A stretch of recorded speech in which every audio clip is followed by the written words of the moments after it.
quoting Joe Madison a little earlier on the program, and it is so cool to have Joe on the show. Joe Madison does his show every morning from 6 to 10 a.m., I believe it is, on channel 126, Urban View on Sirius XM. Hey, Joe. Yeah, with Sherry and I were in the car driving around and listening. And I said, well, you got it right. And, let me explain what, Sure. First of all, we're not going to, people say, well, boycott the Super Bowl. Forget that. That's not going to happen. So let's just be honest about it. And then somebody said, well, why don't the TSA folk, walk out before the Super Bowl? Well, that's, first of all, that would require national effort. But then it dawned on me.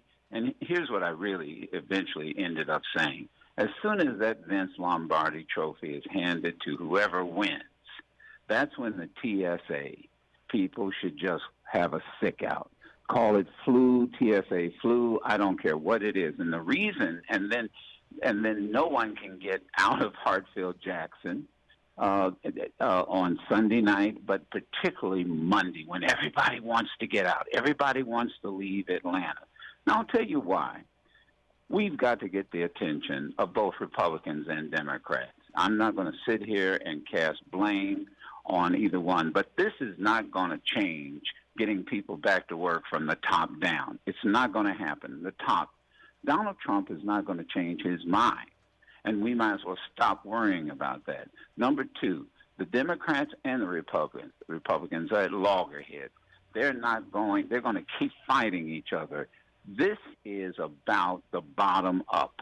This is how change happens. And it dawned on me as I was speaking at a Martin Luther King breakfast on Monday that we celebrated the man, as we always do on his birthday.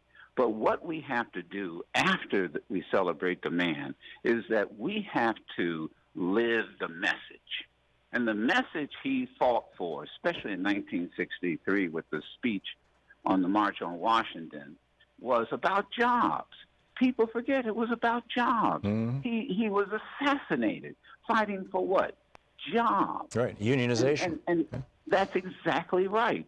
So my proposal, and I think it's a great one, I'm saying that Sunday night, as soon as that Lombardi trophy is handed to whoever wins the Super Bowl, TSA people walk out, sick out, whatever you want to call it, in Atlanta. Yeah. That's right. See, because the reality is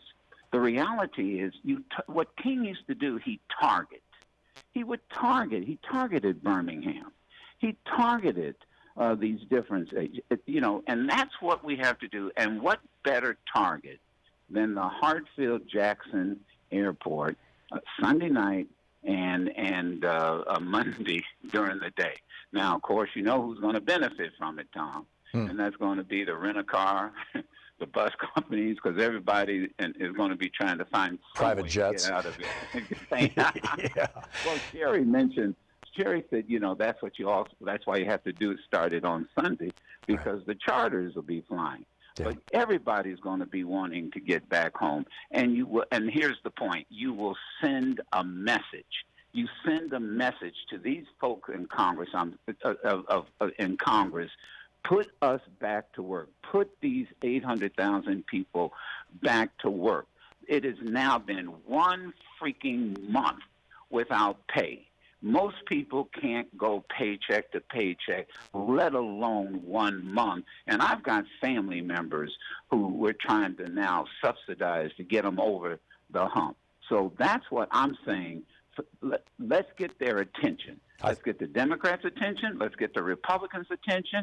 And I guarantee you something like that happens, or even the threat of it happening, may get them to vote the right way tomorrow. Yeah, I agree. And I think it's brilliant. I've been saying for some time that, if you want a pinpoint target, if TSA wanted to, they could just stop the pre-lines, which is the frequent flyers. Right. And the people who are flying first class. There's a lot of people in coach who have the ability to go through a pre-line too, but they're kind of the elite flyers, and they're the ones who are going to yell the loudest, and the airlines will pay attention to them, and that echoes down through the lobbyists. Joe, so amen. And I retweeted your tweet on this, and let's see where it goes.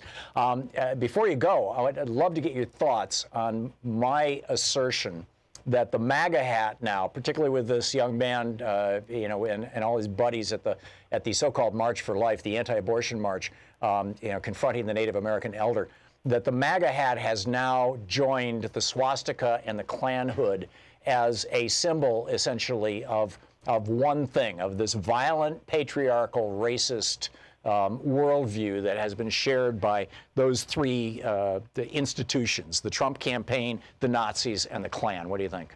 Am I overstating this? You left out another symbol. You left out another symbol. What's that? The Confederate flag. Oh, yeah. Hello. You're absolutely right. Come on now.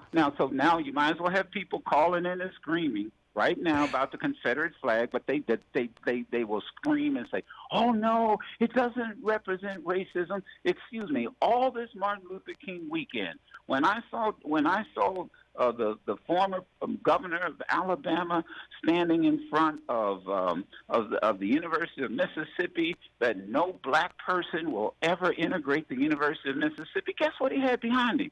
The Confederate flag. Every time we saw segregationists, what was their symbol? The Confederate flag. And then they have the audacity to say that symbol does not represent white supremacy. Of course it does. But let me add something else that nobody is saying. You know that there were 5 adult chaperones with those folks? Yeah. With those young boys? One of them was wearing a MAGA hat. Chaperones. So, and the point is, where were the adults? Where were the chaperones? Now, let me tell you something. If that had been my high school back in Dayton, Ohio, and it had been us, and we would have seen trouble brewing, I don't care whether it was the black Hebrewites, Israelites, or if it were the Native Americans or reality. The reality is the adults should have done what? Boys, get on this bus or go across the street. You get those young people out of any agitation that was going on, and they were goading each other. Now that's what was going on. Whatever their philosophy was, they were goading each other. And so what those adults, and that's who I blame. I blame those chaperones. Those chaperones, and they may have had the matter of fact, they may have been as much involved in the goading as the children were, but they should have gotten those young boys across the street, put them somewhere where they don't have to be in that environment. That could have turned out to be very serious. Yeah. So I blame the adults. They were chaperones, and they are as much at fault at this as anybody else. But remember what I said initially. Add the Confederate flag to those symbols. You got it. The great Joe Madison, Sirius XM channel 126, every weekday, 6 a.m. to 10 a.m. Joe, thanks a lot for dropping by.